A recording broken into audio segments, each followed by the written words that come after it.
All right, sports fans, how's everybody out there doing?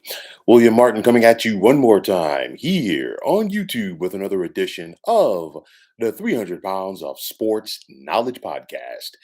With the exception of re signing quarterback Daniel Jones and slapping the franchise tag on running back Saquon Barkley, the New York football Giants have been making moves that have been flying under the radar so far this offseason until they acquired Pro Bowl tight end Darren Waller from the Las Vegas Raiders today.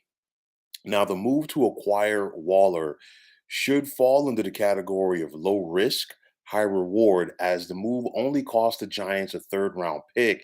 And it was a third round pick that New York acquired from the Kansas City Chiefs last season when they dealt wide receiver Kadarius Toney there.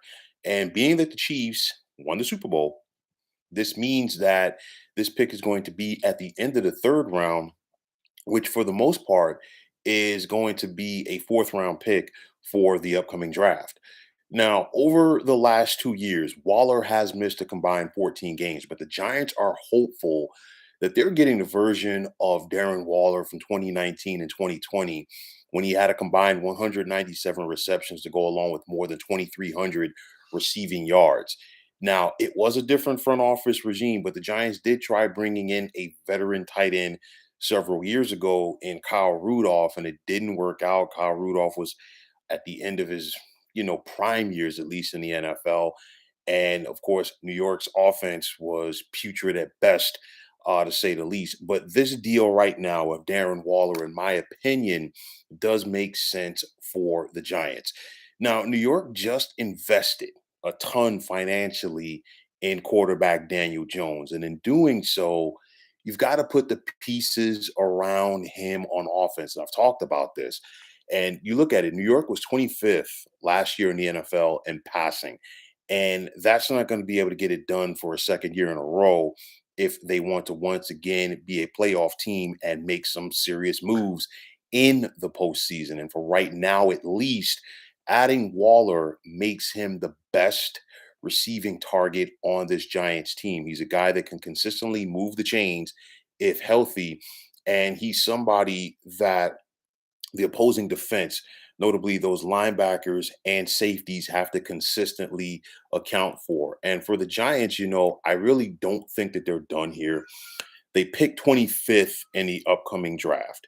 And, all signs point to New York more than likely taking a wide receiver in round number one. You're hearing about the names of Jackson Smith and Jengba, Jordan Addison, Quentin Johnson, and Zay Flowers as far as guys to keep an eye on if they are available when the Giants pick. And this is all about giving this offense some more verticality. We know that New York can run the football. We know that this is an improving offensive line, but you cannot consistently have, you know, Saquon Barkley running 25, 30 times a game, and you can't consistently ask Daniel Jones to make plays as a running back with his legs as opposed to being a thrower. We saw that in the postseason where when the Giants beat the Vikings in January, the Vikings defense basically dared Daniel Jones to beat them with his arm, and he did. That's how they were able to win that game. Obviously, things changed the following week against a better defense in the Philadelphia Eagles, where they had the talent in their secondary, and they also were able to show the deficiencies that the Giants had in their passing game as well. So this is a big step right here. And again, of course, the big thing is if Waller can stay healthy. That is going to be the big thing. But at the end of the day, the Giants did have two third-round picks.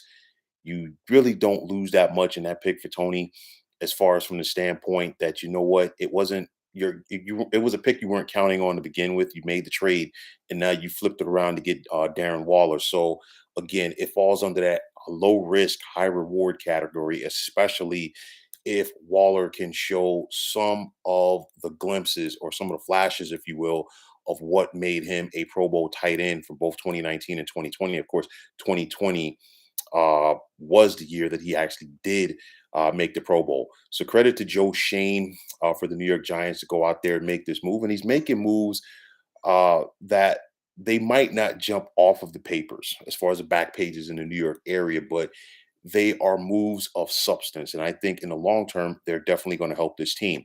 Now, on the flip side, from the Raiders' standpoint, it's another one of those head scratching moves. And again, I talked about this when the Raiders first brought in Josh McDaniels, and we've seen the Josh McDaniels effect uh, in about 13 to 14 months with the Raiders. Derek Carr is gone. You bring in Jimmy Garoppolo.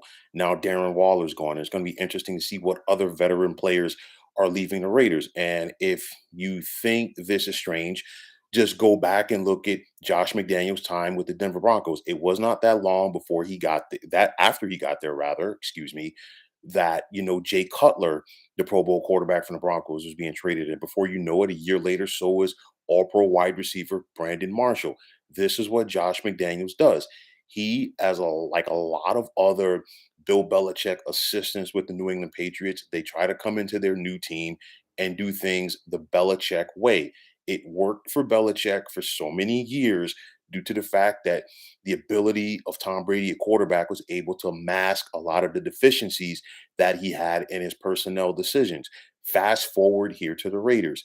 He is doing the same thing. And again, like I said before, it was a mistake, in my opinion, by Raiders owner Mark Davis to move on from Rich Bisaccia at the end of the 2021 season. Following the firing of John Gruden, that team really responded to Bisaccia. They would have ran through a wall for him. You bring in Josh McDaniels. He tries to do things the Patriot way. It didn't fit in with that Raider team, and it still is not going to fit in with this Raider team as well going forward. So nonetheless, this is a move. You got a third round pick back, but at the end of the day, are you going to find yourself another Darren Waller out there? Or are you going to find another impact player like that on offense? We'll have to wait and see as Josh McDaniels continues to try to make the Raiders New England West. But at the end of the day, the Giants got themselves another impact player on offense. They're looking to build off of last season's success, and let's see how Big Blue is able to flip this with Waller going forward. So, folks, that is going to wrap it up. And as always, I want to take this time out to thank you for tuning in to the 300 Pounds of Sports Knowledge podcast here on YouTube. I want to take this time out to thank all of you fine folks out there for tuning in. And if you have not already, please feel free to subscribe to this channel. Now, if you're on Twitter, please feel free to follow me at 300 Pounds of Sports.